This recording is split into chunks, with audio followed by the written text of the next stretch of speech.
नमस्कार, मी अर्चना गावाकडच्या रेसिपी या चॅनलवर तुमचं स्वागत. तर आज मी तुम्हाला छान अशी रेसिपी दाखवणार आहे. तर पूर्ण व्हिडिओ रेसिपीला सुरुवात करूया. इथं मी थोडं वाटणचं साहित्य घेतलेलं आहे. तर ओलं नारळ होतं माझ्याकडं, तर ते थोडेसे तुकडे घेतलेले आहे ओल्या नारळाचे. सुकं खोबरं वापरू शकता. सुकं खोबरंच वापरायचे, पण माझ्याकडं होतं म्हणून वापरत आहे. तिथं लसूण घेतलेले, अद्रक आणि कोथिंबीर घेतलेली. आता याचं मिक्सरला वाटण करून घेऊ. इथं मटकीची डाळ घेतलेली. या जागी तुम्ही मुगाची डाळ, मसूर डाळ वापरू शकता, कोणती डाळ वापरू शकता, पण पद्धत हीच वापरायची. आता ही मटकीची डाळ फक्त स्वच्छ धुवून घेणार आहे. भांड्यामध्ये तेल, कांदा कच्चेपणा जाईपर्यंत व्यवस्थित तेलात परतून घ्यायचा. कांदा कच्चा नाही राहू द्यायचा. कांदा जर कच्चा लागला तर भाजीला चव गुळचट येते. कांदा व्यवस्थित परतला गेलेला, याच रंगावर कांदा परतायचा. यामध्ये हे वाटण गॅसच्या कमी करून वाटण व्यवस्थित परतून घ्यायचं. यामध्ये हळद, लाल मिरचीची पूड, लाल तिखटपणासाठी, आणि हा चिकन मसाला.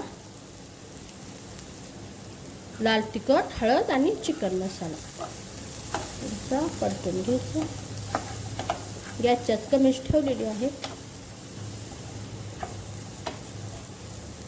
यामध्ये स्वच्छ धुतलेली डाळ टाकायची, परतून घ्यायचं. गॅसच्या कमीच ठेवलेली आहे. वाटण केलेलं पाणी थोडंसं, गरजेनुसार पाणी.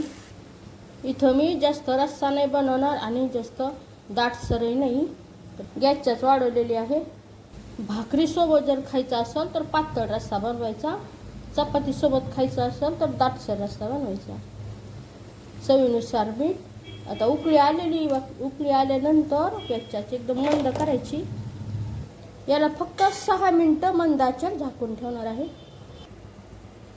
6 मिनिटं झालेली आहेत. मस्त अशी भाजी तयार झालेली आहे. तर चिकन, मटन, अंड्याचा रस्साही कमी पडत आणि शेजारी म्हणतील तुम्ही नॉनव्हेज बनवलं का, एवढा सुगंध येत आहे चवीलाही. तसं गॅस बंद, बारीक केलेली कोथिंबीर. नक्की बनवून पहा, कशी झाली तेही मला कमेंटमध्ये सांगा. अशा माझ्या साध्या सोप्या पण टेस्टी रेसिपीज तुम्हाला आवडत असतील तर माझ्या चॅनलला सबस्क्राईब करा. चॅनलवरच्या बाकी रेसिपीची पहा, बाकी व्हिडिओ पहा. आवडले तर त्यांनी लाईक करा आणि जे हाईप येतं त्यावरही क्लिक करा आणि माझे व्हिडिओ शेअरही करा. आणि ही डाळ नक्की या चिकन मसाल्यामध्ये बनवून पहा, कशी झाली ते मला कमेंटमध्ये नक्की सांगा.